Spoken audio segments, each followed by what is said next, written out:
अस्सलाम वालेकुम जी। मेरा नाम वसीम मलिक है। आज तारीख है 26 अगस्त 2024 और आज के रोज सुप्रीम कोर्ट ऑफ पाकिस्तान में मखसूस नशिस्तों के हवाले से एक बड़ा ब्रेक थ्रू सामने आया है। चूंकि अभी सुप्रीम कोर्ट ऑफ पाकिस्तान बिलखसूस जस्टिस मंसूर अली शाह और दीगर 7 जजेस की जानिब से मखसूस नशिस्तों के केस का तफसीली फैसला जारी नहीं किया गया, मगर उससे कबल एक ब्रेक थ्रू इस सूरत में सामने आया है कि वो एक जवाज, वो वाहिद एक बहाना जिसको बनाकर इलेक्शन कमीशन ऑफ पाकिस्तान ने सुप्रीम कोर्ट ऑफ पाकिस्तान और बिलखसूस जस्टिस मंसूर अली शाह के चैम्बर में एक दरखास्त दायर की थी और कहा था कि सुप्रीम कोर्ट अपने फैसले की वजाहत जारी करे, क्योंकि ये वो वजूहात हैं जिसकी बुनियाद पर हम सुप्रीम कोर्ट ऑफ पाकिस्तान के फैसले पर अमल दरामद नहीं कर सकते। तो आज के रोज पाकिस्तान तहरीक इंसाफ पहुंची सुप्रीम कोर्ट ऑफ पाकिस्तान में, बल्कि जस्टिस मंसूर अली शाह के चैम्बर में एक दरखास्त दायर की गई और उस दरखास्त में पाकिस्तान तहरीक इंसाफ ने 14 अहम तरीन दस्तावेजी सबूत अदालत के सामने रखे हैं और जिससे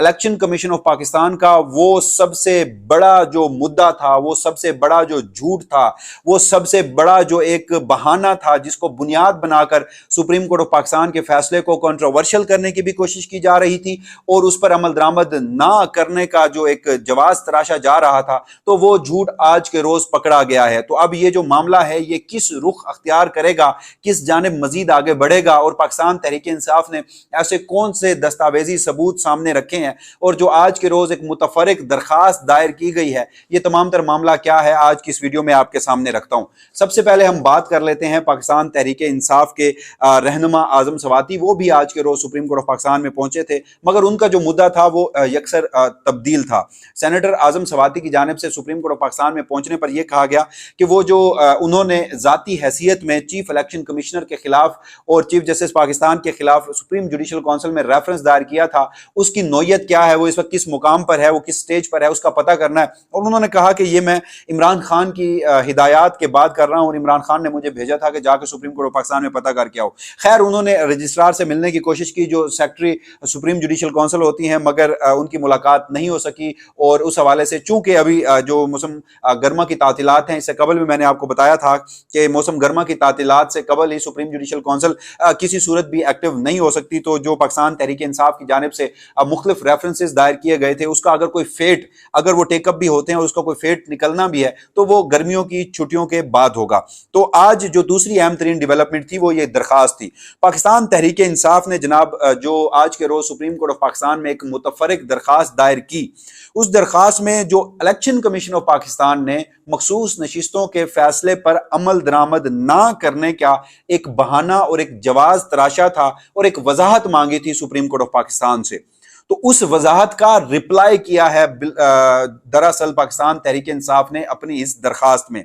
और इसका पैरावाइज जवाब दिया गया है। यानी जो इलेक्शन कमीशन ऑफ पाकिस्तान ने जिन एतराजात पर मबनी वो वजाहती दरखास्त जस्टिस मंसूर अली शाह के चैम्बर में डाली थी, उसका पैरावाइज जवाब दिया है। चूंकि मुख्तसर फैसले का जो पैराग्राफ नंबर 7 से 10 था, उस हवाले से इलेक्शन कमीशन ऑफ पाकिस्तान को वजाहत चाहिए थी और इलेक्शन कमीशन ऑफ पाकिस्तान ने एक झूठ बोला था, एक जवाज तराश किया था, तो उसी के गिर्द ही यह सारा मामला घूमता है। उसी के गिर्द ही सुप्रीम कोर्ट ऑफ पाकिस्तान का 12 जुलाई का मखसूस नशिस्तों का फैसला और उस पर अमल दरामद घूमता है। जो पाकिस्तान तहरीक इंसाफ ने 14 दस्तावेजात अपनी दरखास्त में लगा दी हैं, उससे इलेक्शन कमीशन ऑफ पाकिस्तान का वो जो झूठ है वो बेनकाब हुआ है। वो कैसे? सबसे पहले मैं आपको दरखास्त के अहम मंदरजात आपके सामने रख देता हूं और उसके बाद फिर उस अहम नुक्ते की जानिब आते हैं जिसको बुनियाद बनाकर इलेक्शन कमीशन ने फैसले पर अमल दरामद नहीं किया, मगर पाकिस्तान तहरीक इंसाफ ने दस्तावेजी जो सबूत हैं वो सुप्रीम कोर्ट ऑफ पाकिस्तान के सामने अब रख दिए हैं। तो सबसे पहले जो एक मुतफरिक दरखास्त दायर की गई है,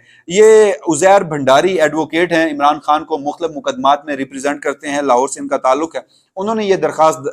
जो है वो ड्राफ्ट की और ये पाकिस्तान तहरीक इंसाफ की जानिब से आज के रोज हमें एक बड़ी जबरदस्त स्ट्रैटेजी देखने को मिली कि जब से पिछले कुछ दिनों से उनका जो पाकिस्तान तहरीक इंसाफ की लीगल टीम के जो सरबराह हैं, जब से वो तब्दील हुए हैं, सलमान अकरम राजा साहब को लीगल टीम का जो सरबराह बनाया गया है, तो उसके बाद से ये पहला एक ऐसा मामला था जिसमें बज़ाहिर पाकिस्तान तहरीक इंसाफ ने एक जबरदस्त जो कार्ड है वो सुप्रीम कोर्ट ऑफ पाकिस्तान के सामने रखा है। उसमें जो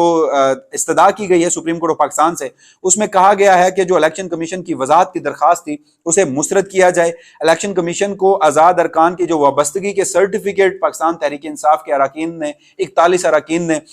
जो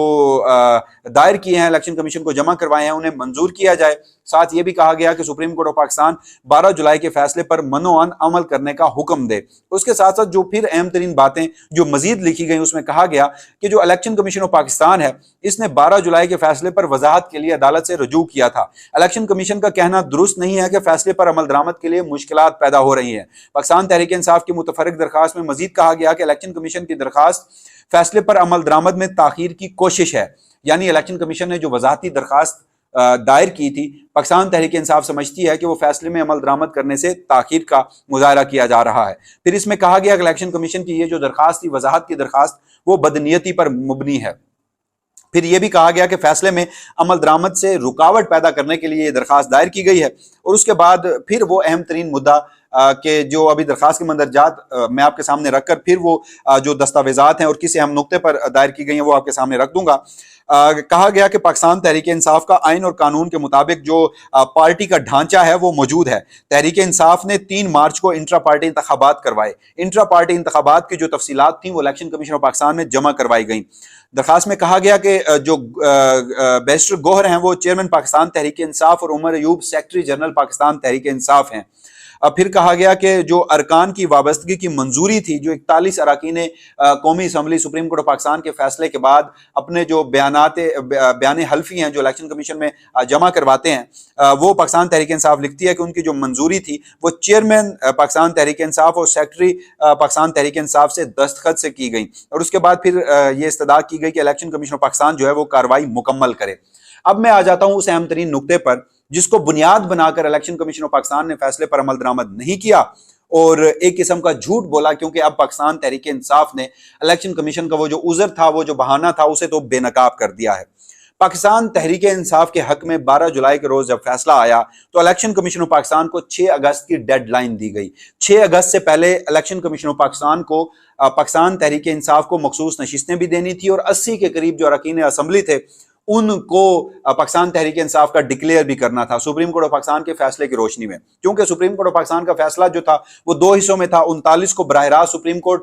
ने पाकिस्तान तहरीक इंसाफ का डिक्लेयर कर दिया और 41 को जो है वो 15 रोज का वक्त दिया था। अब जो 41 अरकान असम्बली थे उन्हें जब 15 रोज का वक्त दिया और उन्होंने अपने जो बयान हल्फियां वो इलेक्शन कमीशन में जमा करवाए, तो इलेक्शन कमीशन ऑफ पाकिस्तान ने उन्हें पाकिस्तान तहरीक इंसाफ का डिक्लेयर ना करके और ओवरऑल जो 80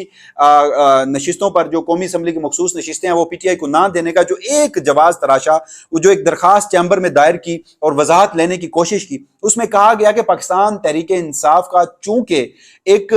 जो ढांचा है, तंजीमी ढांचा, वो मौजूद नहीं है और तंजीमी ढांचा मौजूद ना होने के पीछे जो वजूहात बताई गई वो कहा गया कि चूंकि पीटीआई की ये जो कंट्रोवर्सी सारी है वो बल्ले के इंतखाबी निशान से है और जब इलेक्शन से कबल पाकिस्तान तहरीक इंसाफ का जो ढांचा है वो तहलील हो गया था, दोबारा इंट्रा पार्टी इंतखाबात करवाए गए जिसे इलेक्शन कमीशन ने और फिर सुप्रीम कोर्ट ने कानून के खिलाफ करार दिया था, तो अभी तक कोई ढांचा मौजूद नहीं है। लिहाजा हमें समझ नहीं आ रही कि हम इन 41 अरकान असम्बली की तस्दीक किससे करें पीटीआई में से कि क्या वाकई ये पीटीआई के बयान हल्फी जमा करवा रहे हैं या नहीं करवा रहे। हालांकि इस हद तक भी सुप्रीम कोर्ट ऑफ पाकिस्तान के फैसले को दुरुस्त इंटरप्रेट नहीं किया गया, क्योंकि सुप्रीम कोर्ट ने अपने फैसले में कहीं नहीं लिखा था कि आपको तस्दीक करने की जरूरत है। सुप्रीम कोर्ट ने इलेक्शन कमीशन को यह हुक्म दिया था कि आप सिर्फ जब 41 के बयान हल्फी आ जाएंगे, 39 हमने डिक्लेयर कर दिए, आपने 80 को अपनी वेबसाइट पे जारी करना है और उनके मुताबिक मखसूस नशिस्तें दे देनी है।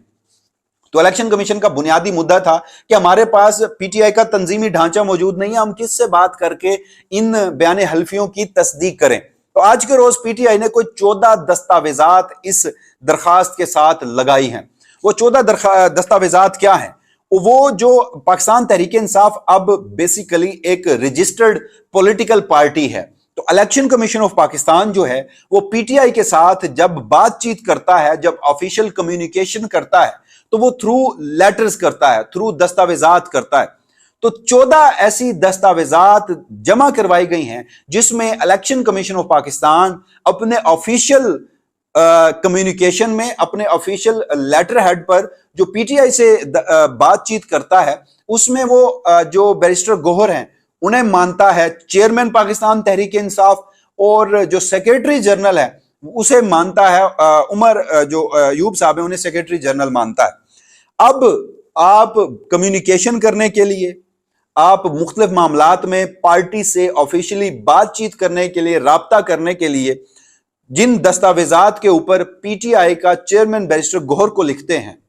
जिन दस्तावेजात के ऊपर उमर अयूब साहब को सेक्रेटरी जनरल लिखते हैं, वहीं आप मखसूस नशिस्तों के मामले पर उन्हें चेयरमैन और सेक्रेटरी जनरल मानने से इनकारी हैं, तो इससे साफ जाहिर है कि इलेक्शन कमीशन की इसमें मैलाफाइडी है जो आज के रोज पकड़ी गई है। तो यह एक इंतहाई अहम तरीन दरखास्त थी, क्योंकि मखसूस नशिस्तों के मामले पर 12 जुलाई के बाद हमने देखा कि सुप्रीम कोर्ट में एक जमूद सा आ गया था, इंतजार किया जा रहा था डिटेल जजमेंट का। तो उससे कबल इस तरह की डेवलपमेंट एक बड़ा ब्रेक थ्रू है। अब देखना यह है कि क्या यह दरखास्त टेकअप होती है, या फिर मुझे जो जाती हैसियत में लगता है कि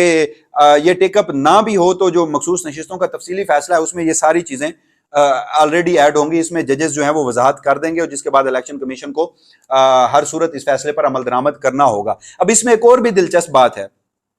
कि जब पीटीआई के 39 अरकान को सुप्रीम कोर्ट ने पीटीआई का डिक्लेयर कर दिया, वो किस बुनियाद पे किया था? वो इस बुनियाद पे किया था कि जो कागजात नामजदगी में बयान हल्फी जमा करवाए गए थे पीटीआई के कारकुनान के, इलेक्शन कमीशन के दस्तावेजात के मुताबिक, रिकॉर्ड के मुताबिक इंतखाबात से कबल, तो वो भी बैरिस्टर गौहर और उमर अयूब के दस्तखत से कराए गए थे।